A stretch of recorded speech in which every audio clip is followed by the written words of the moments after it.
ಈ ಕಾರ್ಯಕ್ರಮದ ಪ್ರಾಯೋಜಕರು ನಿಮ್ಮ ಆರೋಗ್ಯದ ಬಗ್ಗೆ ಕಾಳಜಿ ಹೊಂದಿರುವ ಅತ್ಯುತ್ತಮ ಗುಣಮಟ್ಟದ ಮಸಾಲೆಗಳು S K Hind food products.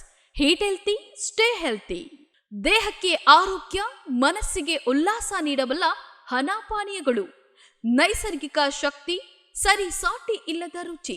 ದೀನಾರ್ traders ಮನೆ ಮತ್ತು ಕಟ್ಟಡದ ಸೌಂದರ್ಯಕ್ಕಾಗಿ ಬೇಕಾಗುವ ಉತ್ತಮ ಗುಣಮಟ್ಟದ ಪ್ಲೈವುಡ್, ಫ್ಲೋರಿಂಗ್, MDF, ವೀನರ್ಸ್ ಮತ್ತು ಎಲ್ಲ ಬಗೆಯ ಡೋರ್ಸ್ಗಳಿಗಾಗಿ ಹಿಂದೆ ಸಂಪರ್ಕಿಸಿ 9845631675.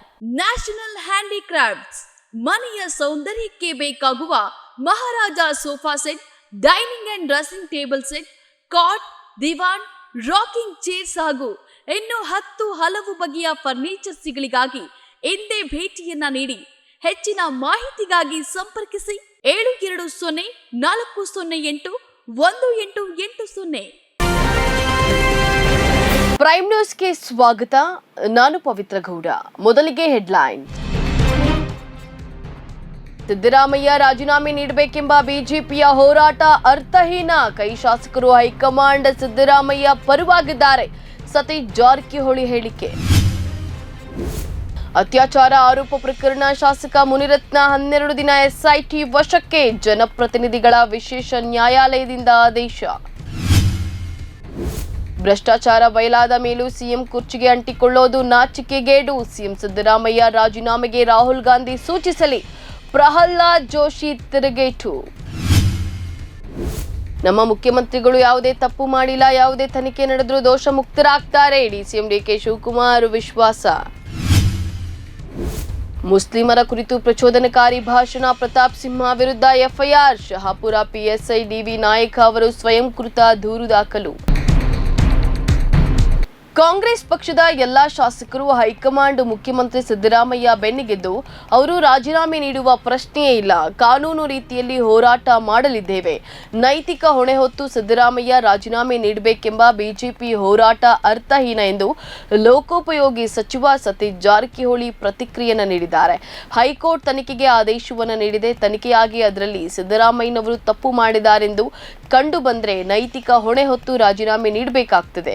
ಆದರೆ ತನಿಖೆಗೂ ಮೊದಲೇ ರಾಜೀನಾಮೆ ನೀಡುವ ಪ್ರಶ್ನೆ ಉದ್ಭವಿಸುವುದಿಲ್ಲ ಅಂತ ಹೇಳಿದ್ದಾರೆ. ಮೂಢ ನಿವೇಶನ ಹಂಚಿಕೆ ಪ್ರಕರಣ ತನಿಖೆ ಆಗಲಿ, ಅಲ್ಲಿವರೆಗೂ ಸಿದ್ದರಾಮಯ್ಯನವರೇ ಮುಖ್ಯಮಂತ್ರಿಯಾಗಿ ಮುಂದುವರಿತಾರೆ. ಎಲ್ಲಾ ಶಾಸಕರದ್ದು ಹೈಕಮಾಂಡ್ನದ್ದು ಇದೇ ಆಗ್ರಹ. ಹೀಗಾಗಿ ಯಾರೂ ಇದೀಗ ಮುಖ್ಯಮಂತ್ರಿ ರೇಸ್ನಲ್ಲಿ ಇಲ್ಲ ಅಂತ ಹೇಳಿ ತಿಳಿಸಿದ್ದಾರೆ. ಅತ್ಯಾಚಾರ ಆರೋಪ ಪ್ರಕರಣದಡಿ ನ್ಯಾಯಾಂಗ ಬಂಧನದಲ್ಲಿರುವ RR ನಗರ ಕ್ಷೇತ್ರದ ಬಿಜೆಪಿ ಶಾಸಕ ಮುನಿರತ್ನ ಅವರನ್ನ 12 ದಿನಗಳ ಕಾಲ ವಿಶೇಷ ತನಿಖಾ ತಂಡದ ವಶಕ್ಕೆ ನೀಡಿ ನಗರದ ಜನಪ್ರತಿನಿಧಿಗಳ ವಿಶೇಷ ನ್ಯಾಯಾಲಯ ಆದೇಶವನ್ನು ಹೊರಡಿಸಿದೆ. ಶಾಸಕ ಮುನಿರತ್ನ ಅವರ ಹೆಚ್ಚಿನ ವಿಚಾರಣೆಗಾಗಿ ಅಕ್ಟೋಬರ್ 5ರವರೆಗೆ ಪೊಲೀಸ್ ವಶಕ್ಕೆ ನ್ಯಾಯಾಲಯ ಅನುಮತಿ ನೀಡಿದ ಬೆನ್ನಲ್ಲೇ ಎಸ್ಐಟಿ ಅಧಿಕಾರಿಗಳು ಪರಪ್ಪನ ಅಗ್ರಹಾರ ಜೈಲಿಗೆ ದೌಡಾಯಿಸಿ ಮುನಿರತ್ನ ಅವರನ್ನ ವಶಕ್ಕೆ ಪಡೆಯಲು ಮುಂದಾಗಿದ್ದಾರೆ. ಶಾಸಕ ಮುನಿರತ್ನ ವಿರುದ್ಧ ನಗರದ ವೈಯಾಲಿ ಕಾವಾಲಿ ಪೊಲೀಸ್ ಠಾಣೆಯಲ್ಲಿ ಜೀವ ಬೆದರಿಕೆ ಹಾಗೂ ಜಾತಿ ನಿಂದನೆ, ಲಂಚಕ್ಕೆ ಬೇಡಿಕೆ ಹಾಗೂ ಕಗ್ಗಲಿಪುರ ಪೊಲೀಸ್ ಠಾಣೆಯಲ್ಲಿ ಅತ್ಯಾಚಾರ ಪ್ರಕರಣಗಳ ಸಮಗ್ರ ತನಿಖೆ ನಡೆಸುವಂತೆ ಸರ್ಕಾರವು ಇತ್ತೀಚೆಗೆ ಎಸ್ಐಟಿ ರಚಿಸಿ ಆದೇಶವನ್ನು ನೀಡಿತ್ತು. ಮೋಡಾ ಹಗರಣವು ಸಿದ್ದರಾಮಯ್ಯನವರ ಅಧಿಕಾರ ದುರುಪಯೋಗವನ್ನು ನಿರೂಪಿಸ್ತಾ ಇದ್ದು, ಹೈಕೋರ್ಟ್ ತೀರ್ಪಿನ ಹಿನ್ನೆಲೆಯಲ್ಲಿ ಕೂಡಲೇ ಸಿಎಂ ಸ್ಥಾನಕ್ಕೆ ರಾಜೀನಾಮೆ ನೀಡಬೇಕು ಎಂದು ಕೇಂದ್ರ ಸಚಿವ ಪ್ರಹ್ಲಾದ್ ಜೋಶಿ ಆಗ್ರಹಿಸಿದ್ದಾರೆ. ಮುಖ್ಯಮಂತ್ರಿ ಸಿದ್ದರಾಮಯ್ಯನವರ ಭ್ರಷ್ಟಾಚಾರ ಬಯಲಾಗಿದೆ, ಇನ್ನು ಸಿಎಂ ಕುರ್ಚಿಗೆ ಅಂಟಿಕೊಳ್ಳೋದು ನಾಚಿಕೆಗೇಡು ಅಂತ ಹೇಳಿ ಟೀಕಿಸಿದ್ದಾರೆ. ಸಿದ್ದರಾಮಯ್ಯನವರು ಅನಪೇಕ್ಷಿತ ಪ್ರಭಾವ ಬೀರಿದ್ದಲ್ಲದೆ ಸಿಎಂ ಸ್ಥಾನದ ಅಧಿಕಾರ ದುರುಪಯೋಗ ಪಡಿಸಿಕೊಂಡಿದ್ದಾರೆ. ಜೊತೆಗೆ ಜನಸಾಮಾನ್ಯರ ಕನಸು ಆಕಾಂಕ್ಷೆಗಳನ್ನು ನುಚ್ಚು ನೂರು ಮಾಡಿದ್ದಾರೆ. ನ್ಯಾಯಾಲಯದ ತೀರ್ಪಿನಿಂದ ಇದು ಸ್ಪಷ್ಟವಾಗಿದೆ. ಜನಸಾಮಾನ್ಯರ ರಕ್ಷಣೆ ಮಾಡಬೇಕಾದ ಮುಖ್ಯಮಂತ್ರಿಯೇ ಹಿಂದುಳಿದವರನ್ನ, ಬಡವರನ್ನ ವಂಚಿಸುತ್ತಿದ್ದಾರೆ. ಇದು ನಿಜಕ್ಕೂ ಅಕ್ಷಮ್ಯ ಅಂತ ಹೇಳಿ ಜೋಶಿ ಖಂಡಿಸಿದ್ದಾರೆ. ನಮ್ಮ ಮುಖ್ಯಮಂತ್ರಿಗಳು ಯಾವುದೇ ತಪ್ಪು ಮಾಡಿಲ್ಲ, ಅವರು ಯಾವುದೇ ಹಗರಣದಲ್ಲೂ ಭಾಗಿಯಾಗಿಲ್ಲ. ಅವರ ವಿರುದ್ಧ ಬಿಜೆಪಿ ಷಡ್ಯಂತ್ರ ರೂಪಿಸ್ತಾ ಇದೆ. ಯಾವುದೇ ತನಿಖೆ ನಡೆದರೂ ಅವರು ದೋಷ ಮುಕ್ತರಾಗ್ತಾರೆ ಎಂದು ಡಿಸಿಎಂ ಡಿಕೆ ಶಿವಕುಮಾರ್ ಅವರು ತಿಳಿಸಿದ್ದಾರೆ. ಸಿಎಂ ಸಿದ್ದರಾಮಯ್ಯ ಸಲ್ಲಿಸಿದ ಅರ್ಜಿಯನ್ನ ಹೈಕೋರ್ಟ್ ವಜಾಗೊಳಿಸಿರುವ ಬಗ್ಗೆ ಪ್ರತಿಕ್ರಿಯಿಸಿದ ಅವರು, ಮುಖ್ಯಮಂತ್ರಿಗಳು ಯಾವುದೇ ತಪ್ಪು ಮಾಡಿಲ್ಲ, ನಾವೆಲ್ಲರೂ ಮುಖ್ಯಮಂತ್ರಿಗಳ ಜೊತೆಗೆ ನಿಲ್ತೇವೆ, ಹೋರಾಟ ಮುಂದುವರಿಸ್ತೇವೆ.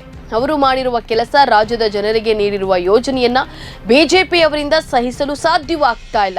ಹೀಗಾಗಿ ಅವರ ವಿರುದ್ಧ ಷಡ್ಯಂತ್ರವನ್ನ ರೂಪಿಸ್ತಾ ಇದ್ದಾರೆ. ನಮಗೆ ಈ ನೆಲದ ಕಾನೂನಿನ ಮೇಲೆ ಗೌರವವಿದೆ, ನ್ಯಾಯ ಸಿಗುತ್ತದೆ ಎಂಬ ನಂಬಿಕೆ ಇದೆ ಅಂತ ಹೇಳಿ ತಿಳಿಸಿದ್ದಾರೆ. ಮೈಸೂರು ಕೊಡಗು ಲೋಕಸಭಾ ಕ್ಷೇತ್ರದ ಮಾಜಿ ಬಿಜೆಪಿ ಸಂಸದ ಪ್ರತಾಪ್ ಸಿಂಹ ವಿರುದ್ಧ ಎಫ್ಐಆರ್ ದಾಖಲಾಗಿದೆ. ಶಹಾಪುರ ಪೊಲೀಸ್ ಠಾಣೆಯಲ್ಲಿ ಎಫ್ಐಆರ್ ದಾಖಲಾಗಿದೆ. ಯಾದಗಿರಿ ಜಿಲ್ಲೆಯ ಶಹಾಪುರದಲ್ಲಿ ನಡೆದ ಗಣೇಶ ವಿಸರ್ಜನೆ ಶೋಭಾಯಾತ್ರೆ ವೇಳೆ ಪ್ರತಾಪ್ ಸಿಂಹ ಪ್ರಚೋದನಕಾರಿ ಭಾಷಣ ಮಾಡಿದ್ರು. ಮುಸ್ಲಿಮರ ಕುರಿತು ಪ್ರಚೋದನಕಾರಿ ಮಾತನಾಡಿದ್ರು. ಗಣೇಶ ವಿಸರ್ಜನೆ ವೇಳೆ ಎಲ್ಲಾ ಕಡೆ ಕಲ್ಲು ತೂರುವ ಪ್ರವೃತ್ತಿ ಕಾಣಿಸ್ತಾ ಇದೆ. ಕಲ್ಲು ಹೊಡೆಯುವ ಪ್ರವೃತ್ತಿ ಮುಸ್ಲಿಮರಿಗೆ ಯಾಕೆ ಬರುತ್ತೆ? ಹಿಂದೂಗಳು ಕೈಯಲ್ಲಿ ಒಂದೊಂದು ಕಲ್ಲು ಹಿಡಿದುಕೊಂಡ್ರೆ ನಿಮ್ಮ ಕತೆ ಏನಾಗುತ್ತೆ? ನ್ಯೂಕ್ಲಿಯರ್ ಬಾಂಬ್ ಮಾಡಿದ ಹಿಂದೂಗಳಿಗೆ ಪೆಟ್ರೋಲ್ ಬಾಂಬ್ ಮಾಡೋಕೆ ಬರಲ್ವಾ? ಟಾಂಗಾಗಳು, ಗುಜರಿಗಳು ಮಾಡುವ ಕೆಲಸವನ್ನ ಕ್ಷಣ ಮಾತ್ರದಲ್ಲಿ ಹಿಂದೂಗಳಿಗೆ ಮಾಡಲು ಬರುತ್ತದೆ ಅಂತ ಹೇಳಿ ಪ್ರತಾಪ್ ಸಿಂಹ ನಾಲಿಗೆಯನ್ನ ಹರಿಬಿಟ್ಟಿದ್ದಾರೆ. ಧಾರ್ಮಿಕ ನಂಬಿಕೆಗಳಿಗೆ ಅವಮಾನಗೊಳಿಸಿ ದ್ವೇಷ ಭಾವನೆಯಿಂದ ಮಾತನಾಡಿದ್ದಾರೆ. ಗಲಭೆ ಮಾಡುವಂತಹ ಪ್ರಚೋದನಕಾರಿ ಹೇಳಿಕೆ ನೀಡೋದಕ್ಕೆ ಶಹಾಪುರ ಠಾಣೆಯಲ್ಲಿ ಕೇಸ್ ದಾಖಲಾಗಿದೆ. ಶಹಾಪುರ ಪಿಎಸ್ಐ ಡಿವಿ ನಾಯ್ಕ ಅವರು ಸ್ವಯಂಕೃತ ದೂರನ್ನ ದಾಖಲಿಸಿದ್ದಾರೆ. ಇವಿಷ್ಟು ಈ ಕ್ಷಣದ ನ್ಯೂಸ್ ಅಪ್ಡೇಟ್ಸ್. ಸಾಮಾಜಿಕವಾಗಿ ನೋಡ್ತಾ ಇರಿ ಕನ್ನಡ ಒನ್ ನ್ಯೂಸ್. ನಮಸ್ಕಾರ.